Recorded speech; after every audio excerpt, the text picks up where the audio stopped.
प्यारे बच्चों, आप सभी लोगों का एक बार फिर से मैं SK सिंह मूवीशाला ऐप पर हार्दिक स्वागत करता हूं। बच्चों, जैसा कि हम सब लोग परसेंटेज की क्लास पढ़ रहे थे और उसी क्रम में हम लोग आज आगे की भी बात करेंगे। तो आइए बच्चों, हम लोग देखते हैं परसेंटेज और उसमें आगे क्या क्या चीज़ें हैं। बच्चों, परसेंटेज यानी प्रतिशत पे हम लोग बात कर रहे थे। मैं आपको इससे पहले जो सेशन था उसमें मैं ये बता रहा था कि ये चीज़ आपको समझ में आनी चाहिए। देखिए, मैं आपके सामने एक क्वेश्चन के माध्यम से बताने का प्रयास कर रहा हूँ। इस तरह के क्वेश्चन को आपको समझना चाहिए। यहाँ पर हमने दो चीज़ों के बारे में बात की है, यह पहला चीज़ है और ये हमारे पास दूसरा चीज़ है। आप देखेंगे कि इसमें एक केस और भी हो सकता है, ये भी हो सकता है कि इस पूरे समूह के कुछ ऐसे लोग हों जो न तो पहले में हो न दूसरे में हो। मेरी बात आप समझ पा रहे हैं। परसेंटेज हमें ये कहता है कि देखो भाई, सारी वैल्यू क्या होती है, टोटल होती है। इसका मतलब जो वैल्यू यहाँ की है और जो वैल्यू यहाँ की है, इन दोनों का परसेंटेज हमेशा क्या हो जाएगा, 100 हो जाएगा। अगर कोई वैल्यू 100 के एबव जाएगी, कोई वैल्यू 100 से एबव जाएगा तो वो क्या हो जाएगा, इस बात को आपको समझना चाहिए कि अगर कोई वैल्यू 100 के एबव जाएगा तो इस बीच में चला जाएगा। जैसे मैं एक चीज़ कहता हूँ, आप समझिएगा और बहुत अच्छे से इस चीज़ को आपको समझना पड़ेगा। जैसे मैं ये कहता हूँ कि जैसे सपोज करिए कि मैं कहता हूँ कि ये वाली जो वैल्यू हमारी जो पहली वैल्यू है, मान लीजिए यह 51% है, और जो मैं दूसरी वैल्यू दिया हूँ कह रहा हूँ कि यह वैल्यू मान लीजिए मेरे पास है 37%, ठीक है। और जो मैं यहाँ पर यह वैल्यू दे रहा हूँ, मैं कह रहा हूँ कि यह मेरे पास है 33%। तो आप कहेंगे सर, अगर इस तरह से देखा जाए तो 51, 37 और 33 को अगर हम लोग ऐड करेंगे तो इसकी वैल्यू 100 को लीड कर जाएगी। क्योंकि अगर मैं इसको जोड़ूँ आपके सामने तो देखिए 51 प्लस 37 प्लस 33, अगर आप इसको जोड़ेंगे तो 7 3 10 1 11 1 हो जाएगा, 3 3 6 6 5 11 और 1 12। यह टोटल वैल्यू क्या हो जाती है, 121 पे पहुंच गई। यह 121 पे चली गई, इसका मतलब जानते हैं यह 100 से कितना एबव गई है, यह 100 से 21% एबव गई है। तो जो यह 21% होगा, जानते हैं वह किस रेंज में होगा, वह इस रेंज को बताया जाता है कि यह जो चीज़ है यह 21% है। अब देखिए इससे फ़ायदा क्या हुआ, अगर यह 51 में से अगर यह 21 था तो निश्चित रूप से यह बचा हुआ चीज़ कितना हो जाएगा, 30% हो जाएगा।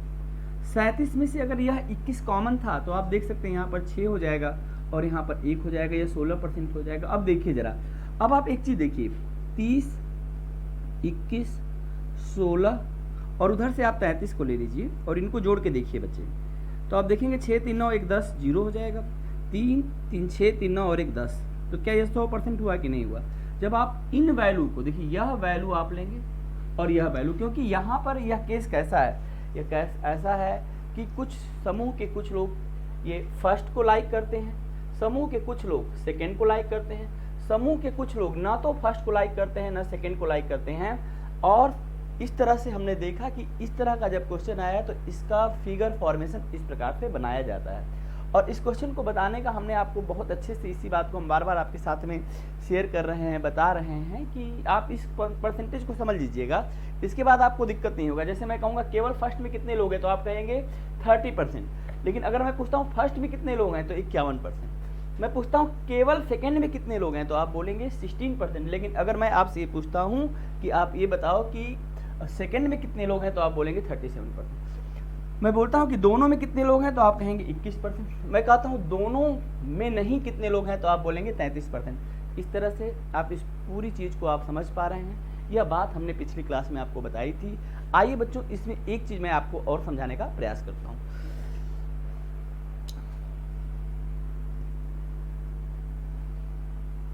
देखिएगा,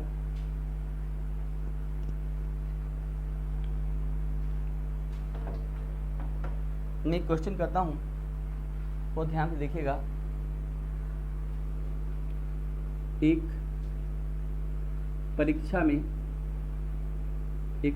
में 40% विद्यार्थी, एक परीक्षा में 40% विद्यार्थी मैथ्स में पास होते हैं, ठीक। 40% विद्यार्थी मैथ में पास होते हैं, ठीक। 50% विद्यार्थी इंग्लिश में पास होते हैं,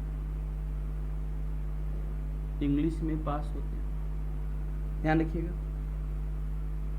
30% विद्यार्थी दोनों विषयों में फेल होते हैं। 80 विद्यार्थी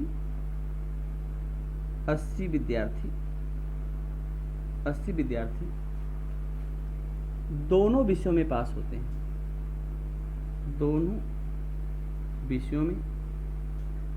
होते हैं। मैंने यहाँ पे क्वेश्चन लिख दिया ताकि आपको दिक्कत ना हो। ज्ञात करें। तो देखिए इसमें कई सारे क्वेश्चन आएंगे। जैसे पहला क्वेश्चन इसमें बच्चों ये बन सकता है, कुल पूछा जा सकता है। दूसरा ये पूछ सकता है मैथ्स में पास। तीसरा ये पूछा जा सकता है केवल मैथ में पास। चौथा क्वेश्चन ये बन सकता है बच्चों, ध्यान से देखिएगा, मैं लिख रहा हूं, इंग्लिश में पास। और चौथा क्वेश्चन के बाद पांचवा क्वेश्चन ये बन सकता है केवल इंग्लिश में पास। और पांचवा के बाद छठा जो क्वेश्चन बच्चों वो बन सकता है कि दोनों में फेल।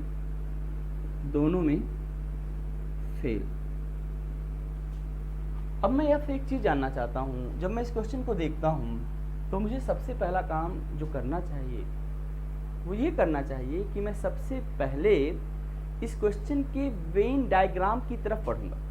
मैं इस क्वेश्चन का वेन आरेख, वेन प्रस्तुतिकरण करूंगा। और कैसे मैं करूंगा इस बात को मैं आपको समझाने जा रहा हूं। आप देखो, आप ऐसे करो, सबसे पहले एक डायग्राम यहाँ पे बनाइए। आप इस डायग्राम को यहाँ पर देखिएगा। यहाँ पर हमने एक डायग्राम बनाया। एक तरफ हम लोग मैथ लिख लेते हैं, एक तरफ हम इंग्लिश लिख लेते हैं। लेकिन एक बात ध्यान रखिएगा, यहाँ पर दोनों विषयों में फेल का जिक्र है। जो फेल होगा वह बिल्कुल अलग होगा। यहाँ पर मैथ और इंग्लिश, मैथ में भी फेल और इंग्लिश में भी फेल, यानी दोनों विषयों में यहाँ पर फेल है। आप देखिए इसका परसेंटेज कितना दिया गया है, यह 40% दिया गया है। इसका परसेंटेज कितना दिया गया है, यह 50% दिया गया है। इसका परसेंटेज कितना दिया गया है, 30% दिया गया है। आप यही तो कहेंगे कि सर अगर हम इसको जोड़ते हैं तो 50 और 40 90, 90 में अगर हम 30 को ऐड कर देंगे तो इसका वैल्यू कितना हो जाएगा, 120। 50 + 40 + 30, ये हो गया हमारा 120%। 120% में हम 100 से ऊपर कितना गए हैं, आप कह सकते हैं कि सर 100 से एबव जो गए हैं वह 20% गए हैं। और अगर आप 100 से एबव 20% जाते हैं तो इसका मतलब जो इंटरसेक्शन पार्ट होगा वह कितना होगा, 20% होगा। तो इस क्वेश्चन में जो सबसे पहली आपने बात बताई मेरे को, वो ये बात बताई कि यह वैल्यू 20% आएगी। कैसे आएगी, क्योंकि इन सब का सम 120 आ रहा है। जितना लीड करता है वह इंटरसेक्शन पार्ट में जाता है। अब देखिए इस सेक्शन पर आइए, जो ये 20 के अलावा जो बच गया है वह सेक्शन कितना होगा। तो आप कहेंगे यार सर 40 था, 40 में से अगर 20 इधर गया तो ये 20% होगा। आप ये कहेंगे सर अगर ये पूरा 50 था, अगर 20 इधर चला गया तो कितना हो जाएगा, 30% हो जाएगा। देखिए पूरे क्वेश्चन को पढ़ने से पहले, बनाने से पहले हमने इस परसेंटेज की डाटा को यहाँ पर समझ लिया है। और इस डाटा को आप ऐसे भी समझिए, अब इसका उपयोग समझिए। जैसे मैं पूछता हूँ कि कुल कितने हैं, तो आप कहेंगे सर किसी भी चीज़ का टोटल 100% होता है। हम कहते हैं मैथ में पास कितने, आपने कहा सर ये डाटा तो दिया ही गया था, ये 40% होगा। हम कहें केवल मैथ में कितने पास हैं, आप कहेंगे सर ये साफ साफ दिख रहा है कि ये 20% होंगे, क्योंकि 20% कॉमन है। इंग्लिश में पास कितने होंगे, तो आप कहेंगे सर इंग्लिश में जो पास हैं वो तो 50% है। हमने कहा केवल इंग्लिश में कितने पास हैं, तो आप कहेंगे सर केवल इंग्लिश में जो है वह 30% पास है। हम करें दोनों में फेल कितने हैं, तो आप कहेंगे दोनों में जो फेल हैं वह कितने % है। आप इस बात को ध्यान रखिएगा, दोनों में जो फेल होंगे वह कितना हो जाएगा, यह 30% हो जाएगा। हम इस चीज़ को देख सकते हैं। क्या आप मेरी इस बात को समझ पा रहे हैं? देखिए पूरी कहानी है आपके सामने, यहाँ पर पूरी बात चल रही है। मैं एक चीज़ आपसे ये कहना चाहता हूँ कि जब मैं दोनों विषयों में पास को देखता हूँ तो दोनों विषयों में जो पास हैं वो मेरे पास कितने हैं, 80 हैं। दोनों विषयों में जो पास हैं वह कितने हैं, 80 हैं। अगर आप ये कहते हैं कि दोनों विषयों में पास 80 हैं तो इससे हमें क्या फ़ायदा मिलेगा, क्योंकि हम देखिए हमारा एक ही काम है, कोई भी न्यूमेरिक वैल्यू को हम लोग बोलते हैं संख्यात्मक मान। इस बात को ध्यान दीजिएगा, संख्यात्मक मान। कोई भी न्यूमेरिक वैल्यू जितने % की होती है उससे तुरंत आप डिवाइड करिए। उससे क्या फ़ायदा मिलेगा, उससे आपके पास 1% की वैल्यू आ जाएगी। तो इस कैलकुलेशन के हिसाब से हम ये कहते हैं कि जिस चीज़ को 80 बोला गया है बेसिकली वह 80 जो है वह 20% की वैल्यू है। तो अगर हम 80 को 20 से डिवाइड कर देंगे तो इससे हमें 1% की वैल्यू पता चल जाएगी। अब देखिए क्या हो जाएगा बच्चों, 20 से ये कट जाएगा 4 बार में, 1% की वैल्यू मेरे पास आ गई 4। मैं एक बात समझ गया कि हमारा 1% जो है वह किसके बराबर है, इस क्वेश्चन में 4 के बराबर है। यह एक बस बात है, इसी केवल बात से आप पूरे क्वेश्चन को बना पाएंगे। आपने ये देखा कि 1% इज इक्वल टू 4, इससे अब आपको फायदा क्या मिलेगा मैं आपको बताता हूँ। कुल पूछा जाएगा तो इसमें 4 से गुणा कर दीजिएगा, देखिए इसका आंसर कितना आ जाएगा 400। मैथ में पास पूछेगा तो 40 में 4 से गुणा कर दीजिएगा, देखिए इसका आंसर आ जाएगा 160। मेरी बात आप समझ पा रहे हैं नहीं? देखिए मैं पेन बदल देता हूँ ताकि आपको दिखाई दे। अगर 20% की वैल्यू आपसे पूछा जाएगा तो ये हो गया 160, ये हो गया 400। 20%, 4 में 20 से मल्टीप्लाई कर दीजिए तो यहाँ पर आप देखेंगे 80 आ जाएगा। ऐसे इंग्लिश में पूछेगा 50%, तो आप 4 से मल्टीप्लाई कर दीजिए, कितना हो जाएगा 200 हो जाएगा। 1% हमने यहाँ पर यही तो निकाला कि 1% इज इक्वल टू 4 है। आपसे कहता है केवल इंग्लिश में पास कितने हैं, तो आप 30 से मल्टीप्लाई कर दे, 4 तियां 12, 120 हो जाएंगे। पूछता है कि दोनों में फेल, तो यह भी कितना हो जाएगा 120 हो जाएगा। तो इस तरह से यह न्यूमेरिक वैल्यू आ जाता है। परसेंटेज वैल्यू अगर आपको पता चल जाता है, 1% के न्यूमेरिक वैल्यू तक अगर आप पहुंच जाते हैं, तो फिर जो भी क्वेश्चन आपसे पूछा जाएगा, इनमें से कोई एक ही क्वेश्चन आपसे पूछा जा सकता है ज्ञात करें करके, तो आप इसको आराम से बनाइएगा। कोई जल्दीबाजी नहीं करना है, अच्छे से इसको सीख के चलना है। उम्मीद करता हूँ कि आप यह बात सीख चुके होंगे। आइए बच्चों, अब हम लोग थोड़ा सा और आगे बढ़ते हैं। मैं आपको एक बात और समझाने का यहाँ पर प्रयास करूँगा। देखिए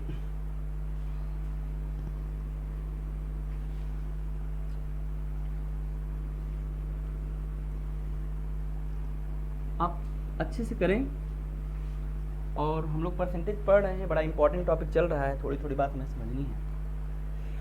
जरा आप इस एक डायग्राम को देखिए, यहाँ पर हम लोग 3 लोगों की बात करें। ये पहली बात, यह दूसरी बात, और यह तीसरी बात। आपको ये समझना पड़ेगा। अगर हम 3 चीज़ों की बात करें, अभी तक हमारे पास 2 विषय थे, मैथ था, इंग्लिश था। हमारे पास मैथ भी हो, इंग्लिश भी हो, रीजनिंग भी हो, या 3 गेम हो, हॉकी हो, क्रिकेट हो, फुटबॉल हो, या 3 पेपर हो, इंग्लिश हो, हिंदी हो, मराठी। हम जब 3 चीज़ के बारे में बात करेंगे तो इसमें देखिए क्या क्या हो सकता है। मैं आपको बहुत अच्छे से समझाने जा रहा हूँ, आप इसको बहुत अच्छे से समझिएगा, और उम्मीद करता हूँ कि हम लोग इसको बहुत मज़े से सीखेंगे। जैसे देखिए आप इसको समझिएगा ऐसे, मैं बहुत अच्छे से आपको समझाने का पहला प्रयास कर रहा हूँ। देखिए मैं अगर इसको इस तरह का कलर दे दूँ, आप देखिए, तो इस चीज़ को आप समझिएगा, यह पूरे ये पहले सर्कल को बता रहा है, करेक्ट है? आप इस बात को देखिए। और अगर मान लीजिए मैं इसको यहाँ से रेड कर दूँ, और देखिए मैं इसको ऐसे कर दूँ, तो आप ये देखिएगा यह पूरा रेड जो है अपने इस सर्कल को बताएगा। ठीक है, ये आप समझ लीजिएगा, 3 का केस है। थोड़ा सा मैं इस पर आपको बात करता हूँ। और अगर मान लीजिए हम इसको ग्रीन से करें, आप देखिए अगर मैं यहाँ पर कलर चेंज कर देता हूँ, इस तरह से मैं अगर इस सर्कल को लूँ, आप देखिएगा, तो अब आप देखिए अच्छे समझेंगे। देखिए जो हमारे पास यहाँ पर जितनी बातें प्राप्त हुई हैं, मैं आपको एक एक करके बताने का प्रयास कर रहा हूँ। जो ये पहली बात है जिसको हम मान लीजिए फर्स्ट कर रहे हैं, ये हमारा फर्स्ट है, ठीक। ये वाला जो है हमारा वो क्या है, ये हमारा सेकेंड है, ये हमारा सेकेंड है। और ये जो हमारा क्या है, ये थर्ड पार्ट है।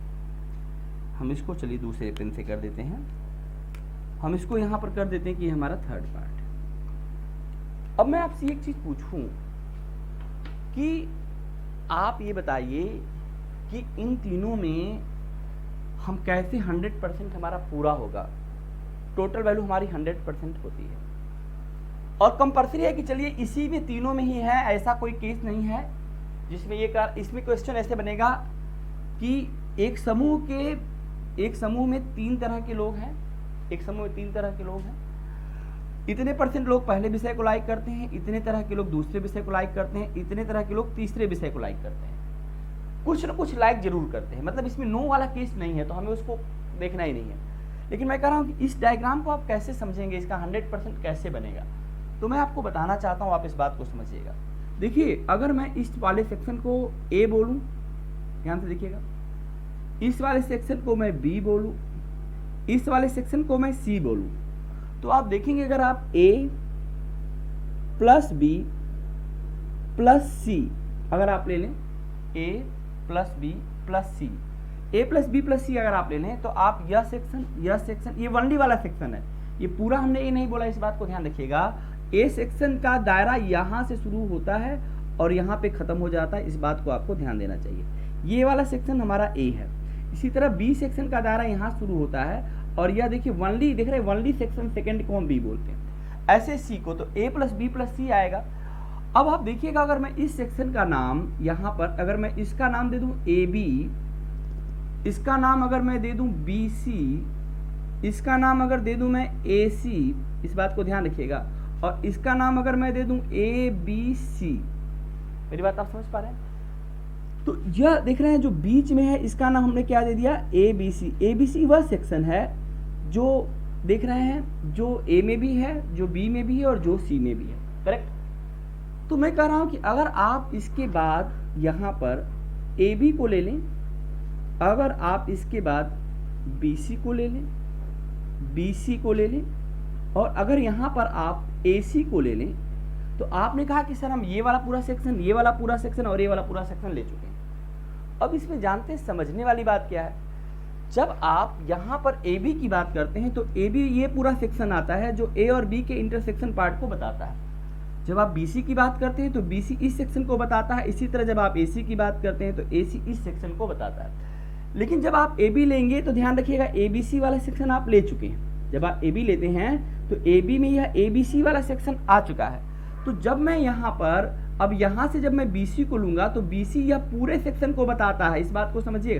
तो अगर आप ये बात ध्यान रखिएगा, अगर मैंने AB केवल, इस बात को समझिए, अगर मैंने AB केवल इसी सेक्शन को बोला है, अगर मैंने BC केवल इसी सेक्शन को बोला है, अगर मैंने AC केवल इसी सेक्शन को बोला है जो इस सर्कल से बाहर का सेक्शन है, तो कोई दिक्कत ही नहीं। तब तो मैं इसको कह सकता हूँ कि यह मेरा ABC, समझ रहे हैं मेरी बात? आप इस बात को समझिएगा, यानी A plus B plus C, A B, B C, A C और प्लस ए बी सी, इस तरह से यह मेरा टोटल कितना हो जाएगा 100%। अब इस बात को मैं आपको बता देता हूं कि ए कौन सेक्शन है। देखिए ए सेक्शन ये वाला है, बी सेक्शन कौन सा है, बी ए सेक्शन है, सी सेक्शन हमारे पास ही है। अगर हम ए बी की बात करें तो ए बी कौन सेक्शन है, देखिए ए बी का सेक्शन ये वाला सेक्शन है। आप इसको ध्यान से देखिएगा और मैं आपको बताने का प्रयास कर रहा हूँ। जो ये वाला सेक्शन आप देख रहे हैं ना, यहाँ से यहाँ तक यह ए बी का सेक्शन है।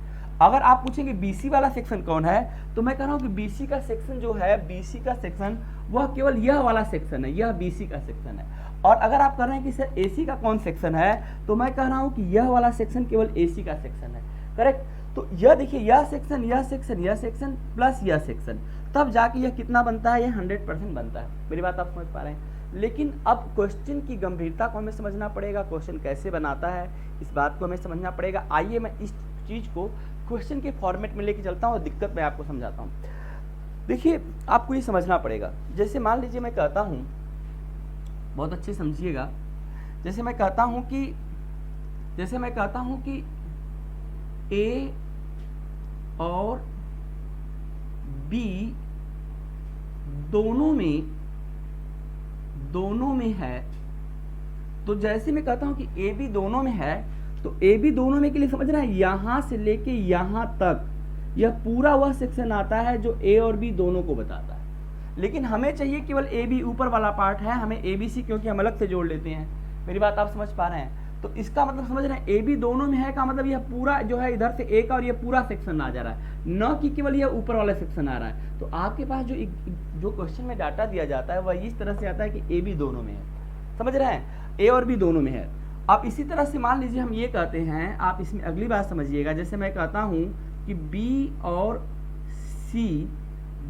सी दोनों में है, इस बात को समझिएगा, बी और सी दोनों में है, तो आप इसको कैसे समझेंगे? या मैं कहता हूं सी और ए दोनों में है, सी और ए दोनों में है, और मैं इसको आपको बहुत अच्छे समझाऊंगा। और इसमें एक केस और दे रहा हूं, ए बी सी तीनों में है, इसको बड़ा अच्छे समझ लीजिएगा क्योंकि इसका बहुत ज़्यादा डिटेल कहीं पर आपको मिलता नहीं है और इस तरह के एक एक क्वेश्चन आपसे पूछे जाते हैं। तो इसको एक बार अगर आप समझ लेंगे तो कोई दिक्कत नहीं होगा।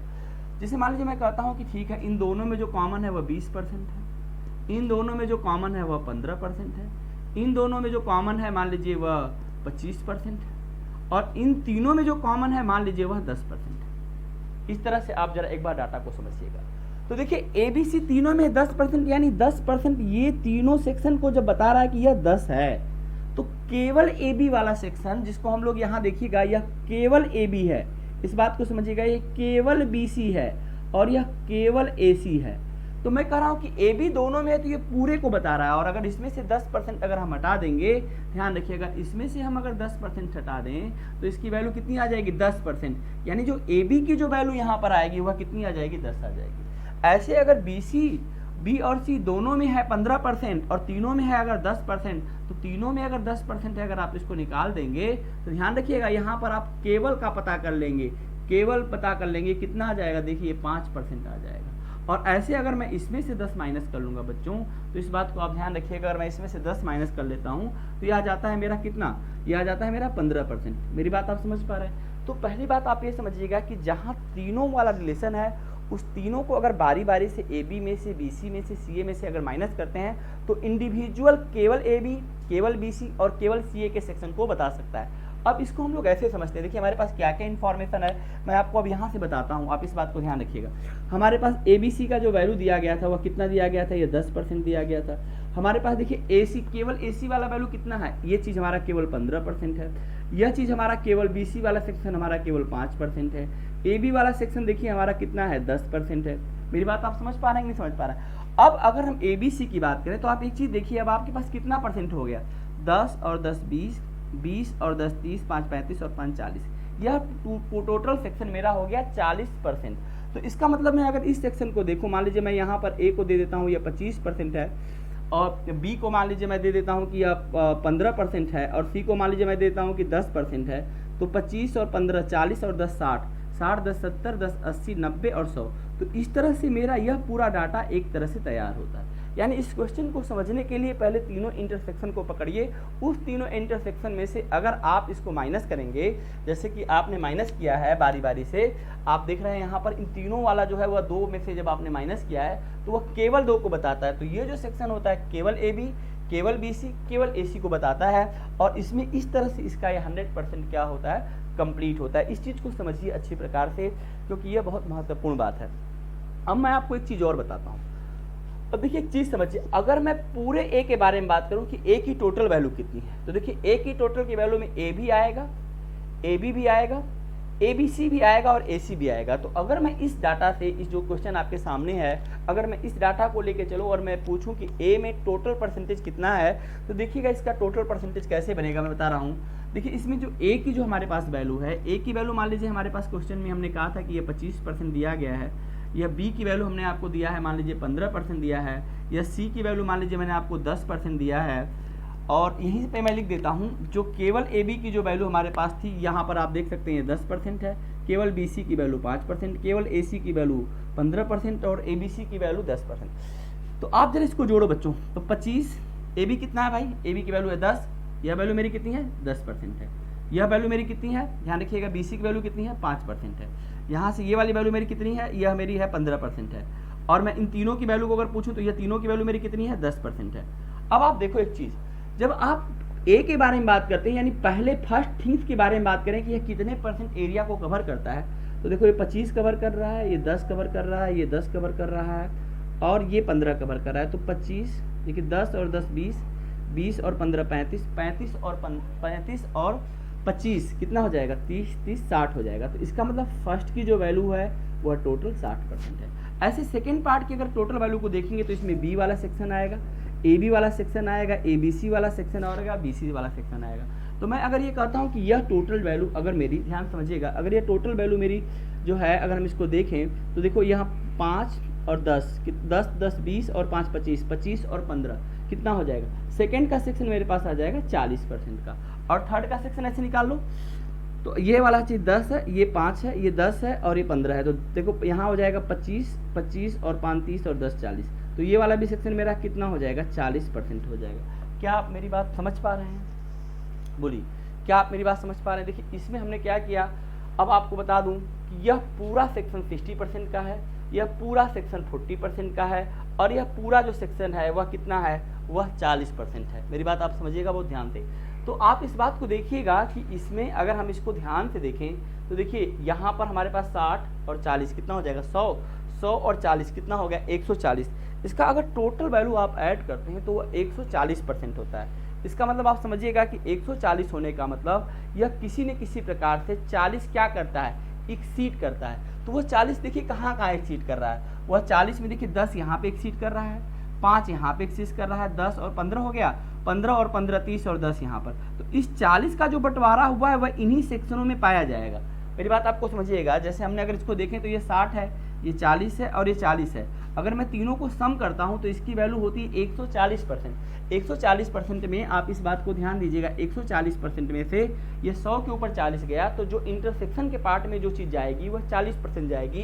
तो देखिए ए बी ऊपर वाला सेक्शन 10% है, यह 5% है, यह 15% है और ये 10% है। अगर आप इन तीनों सेक्शन को अलग अलग जोड़ेंगे तो ये 40 आएगा, यानी यह इसके एक्सीड वैल्यू को 40% करता है। तो इस बात का आप पूरा ध्यान रखिएगा, ये कॉन्सेप्ट आपके बड़े काम आने वाला है, इसको आप समझ सकते हैं। मेरी बात आप समझ पा रहे होंगे। क्वेश्चन में पूरा डाटा बताया जाता है, मतलब उसमें बताएगा कि देखो इसमें ये चीज़ बताई जाती है, बेसिकली इसमें ना ये वाली चीज़ बताई जाती है। तो आपको ये बताया जाएगा कि ए और बी दोनों में 20% है, बी और सी में 15% है, सी और ए में 25% है, ए बी सी तीनों में 10% है।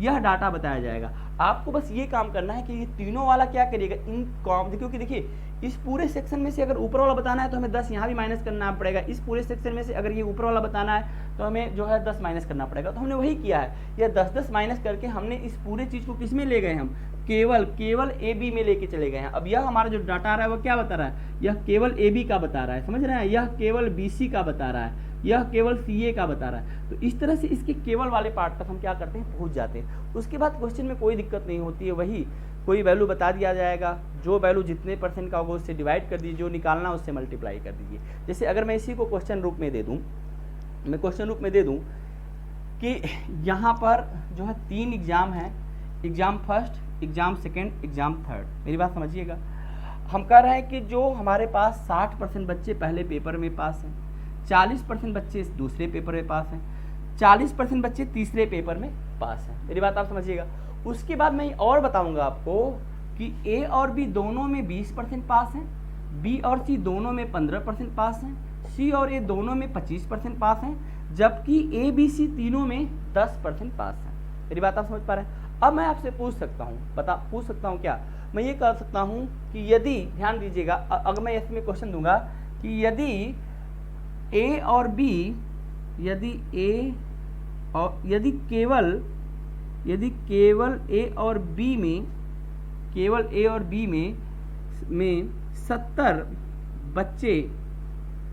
बच्चे पास हैं तो कुल बच्चों की संख्या ज्ञात करें। तो कुल संख्या ज्ञात करें, तो टोटल आप ज्ञात करें, समझ रहे हैं। तो आप क्या करेंगे, आप बहुत सिंपल सा तरीका है, जब आपने कहा कि सर मुझे आपने ये दे ही दिया है 10% और केवल ए बी अगर मुझे पता करना पड़ेगा तो ए और बी दोनों में 20 हैं, 20 में से 10 माइनस करूंगा तो 10% आए। यानी आप मुझे जो बताना चाहते हैं वह 10% की वैल्यू बताना चाहते हैं। तो 10% की वैल्यू कितनी आ गई, 10% इज इक्वल टू, अगर 70 दिया गया है तो आप ये भी कह सकते हैं कि 1% इज इक्वल टू कितना हो जाएगा, 7। तो 1% की वैल्यू हमारे पास 7 आ जाएगी। और अगर 1% की वैल्यू अगर हमारे पास 7 आ जाएगी तो फिर कुछ भी आपसे पूछा जाएगा, यह पूरा डाटा आपके सामने, आप इस क्वेश्चन को बड़े आराम से बना सकते हैं। जैसे अगर आपसे पूछा जा रहा है कि कुल कितने हैं, तो मैं कह रहा हूँ कुल तो हमेशा 100% होता है, 100 में मैं 7 से मल्टीप्लाई करूंगा, कितना मेरा आंसर आ जाएगा, 700 आ जाएगा। क्या आप मेरी बात समझ पा रहे हैं, समझ रहे हैं। तो फिर आपके सामने दिक्कत नहीं है, आप फिर तो वही पहले वाला पिछला कंसेप्ट आ जाएगा कि 1% की वैल्यू कितनी होती है। अगर हम 1% की वैल्यू पता कर लेंगे तो हमसे जो भी पूछा जाएगा हम उसको क्या कर सकते हैं, निकाल सकते हैं, समझ सकते हैं। तो इस तरह से बच्चे हम इस चीज़ को कर सकते हैं। फिर से आप इस बात को ध्यान रखिएगा, हमने क्या आपको बताया, हमने कहा कि देखिए ए का, बी का, सी का, यहाँ पर ये देख रहे हैं आप, यहाँ से आप इन चीज़ों को भी देख सकते हैं। जैसे मैं अगर आपसे ये एक बात पूछूँ यहाँ पर जा करके कि ठीक है आप बताइए कि केवल फर्स्ट सब्जेक्ट में केवल ए में कितने जो है पास हैं, केवल ए में, फैन भी बंद कर दीजिए और पीछे वाला विंडो खोल दीजिए। हम अगर पूछते हैं कि केवल ए में कितने जो है पास हैं, तो आप इस बात को ध्यान दीजिएगा, जब आप केवल ए की बात करेंगे बच्चे, तो केवल ए में आपके हिसाब से देखिए क्या होना चाहिए। आपके पास इंफॉर्मेशन किसका था, फर्स्ट सब्जेक्ट का था 60%, मैं ये करता हूँ। तो आप कहेंगे ठीक है, अगर हम ए की बात करेंगे तो ए में हमारे पास टोटल 60% है, लेकिन अगर मुझे केवल ए चाहिए तो मुझे ए बी को, ए बी सी को और ए सी को माइनस करना पड़ेगा। तो अगर मैं मान लीजिए यहाँ पर ये मेरे पास सपोज करिए, देखिए केवल ए पता कर रहा हूँ, ये मेरा फर्स्ट है। फर्स्ट में से मुझे क्या क्या माइनस करना पड़ेगा, ए बी माइनस करना पड़ेगा। फर्स्ट में से मुझे क्या माइनस करना पड़ेगा, मुझे ए सी माइनस करना पड़ेगा। फर्स्ट में से मुझे क्या माइनस करना पड़ेगा, ए बी सी माइनस करना पड़ेगा। तब मैं केवल ए तक पहुंच पाऊंगा, तब मुझे 25% की जानकारी पता चलेगी। तो इसको आप ऐसे समझिए, अगर केवल फर्स्ट की वैल्यू अगर 60% है, तो केवल ए की वैल्यू हमसे पूछा और फर्स्ट की वैल्यू 60% है, तो मैं अगर ए बी का आपसे पूछूंगा तो ए बी की वैल्यू देखिए यहाँ पर कितना है, ए बी की वैल्यू यहाँ पर है, केवल ए बी की वैल्यू है 10%। ए सी की वैल्यू देखिए कितना है, ए सी की वैल्यू देखिए यहाँ पर है 15%, केवल ए सी की वैल्यू। और ए बी सी की वैल्यू कितनी है, 10%। तब मैं इस डाटा तक पहुंचूंगा। फिर से यहाँ से देखिए, अगर यह पूरी चीज़ 60 है तो मैं अगर इस चीज़ को माइनस करूंगा तो ये 10 माइनस करूंगा, अगर मैं इस चीज़ को माइनस करूंगा तो ये 15 माइनस करूंगा, अगर मैं इस बीच वाले सेक्शन को माइनस करूंगा तो मैं 10 माइनस करूंगा। अगर मैं इन तीनों पार्टों को अलग अलग माइनस कर लूंगा तब मैं यहाँ पर ए पर पहुँच पाऊंगा। तो इसका मतलब मुझे 60 में से कितना माइनस करना चाहिए, देखिएगा जरा, 15 और 10 25, 25 और 10 कितना हो जाएगा, 35, यानी मुझे माइनस करना पड़ेगा 35, यानी मुझे 35% माइनस करना पड़ेगा। और अगर मैं यहाँ से 35% अगर माइनस कर लेता हूँ तो मेरे पास कितना आता है, 25%। तो इस तरह से बच्चों हमने क्या देखा कि हम यहाँ पर इस वाले सेक्शन को बता सकते हैं, यह सेक्शन हमारा कितना हो जाएगा, 25%। क्या आप मेरी बात समझ पा रहे हैं? बिल्कुल आप अच्छी से इस बात को समझिएगा। अब 25% की वैल्यू आपसे पूछा जा रहा है, तो आप ये कहिए कि 1% इज इक्वल टू, अगर 7 है तो 25% इज इक्वल टू कितना हो जाएगा, तो 7 इंटू 25 हो जाएगा। आप इसको मल्टीप्लाई करके देखिएगा कितना हो जाएगा, 175। तो इस तरह से आप इतने बड़े क्वेश्चन को बड़े आराम से ट्रीट कर सकते हैं और इसको आप अच्छे से बना सकते हैं। यहाँ तक कोई दिक्कत आपको नहीं होना चाहिए। बोलिए सर। नमस्कार सर, अभी क्लास चल रही है, फिर मिलते हैं। तो ये बच्चों आपने जो है ध्यान दिया यहाँ पर।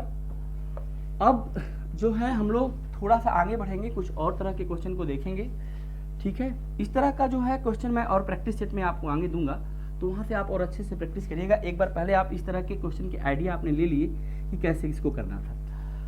तो थोड़ी सी बात और हम लोग आगे चलेंगे, देखेंगे इसको कि इसमें क्या है।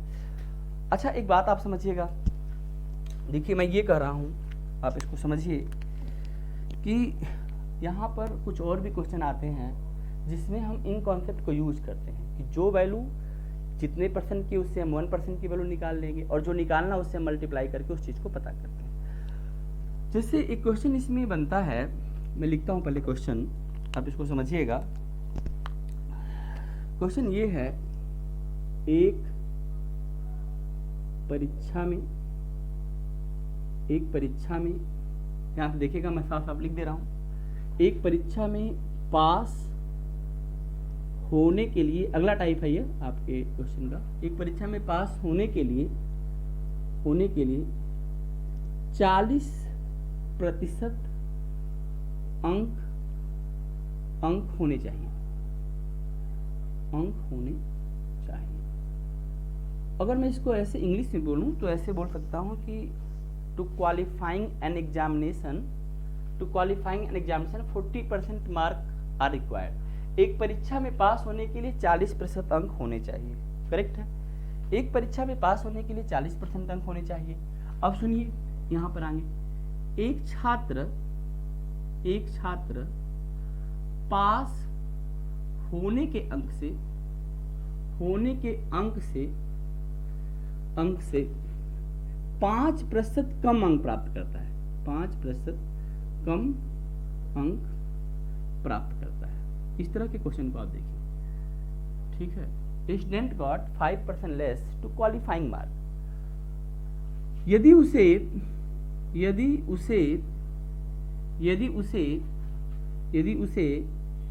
30 अंक और मिल जाते तो वह पास हो जाता,